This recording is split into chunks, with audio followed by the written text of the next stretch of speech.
Guys আমাদের মাঠে picnic হচ্ছে, সবকিছু শেষ, শুধু ভাত রান্না হচ্ছে এখন। এই দেখেন ভিউ, এগুলো হচ্ছে ভুট্টা গাছ, ওইগুলো ধনিয়া গাছ, এইটা কলা গাছ, আর এই দুটো গাছের বিয়ে হয়েছে হালে।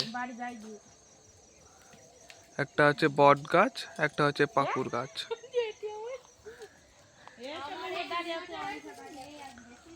আর এইদিকে চলে আসে, এটা হচ্ছে বিশ্রাম ঘর। এটা আমাদের মমতা দিদির দেওয়া কল, এখন আর চলে না। আর এইখানে এটা হচ্ছে খেজুর গাছ, হালে হালে রস কাটে।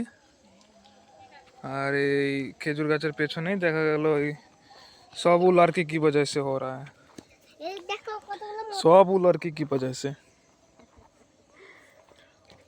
এটা মটরশুঁটি গাছ, ওটা ধানের ক্ষেত, চারিদিক সবুজে ভরা, খুব সুন্দর একটা মুহূর্ত,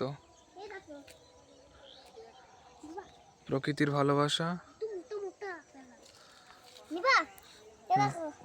না নেবো না আমি।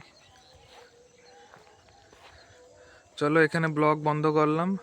এই দেখো খেজুর গাছ, হ্যাঁ, এগুলো ছিলার পরে আস্তে আস্তে ওখান থেকে আপনার রস বের হয়, সেই রস জাল দিয়ে গুড় তৈরি হয়, সেই রস খাওয়াও যায় ছাকনা দিয়ে ছেঁকে। ঠিক আছে।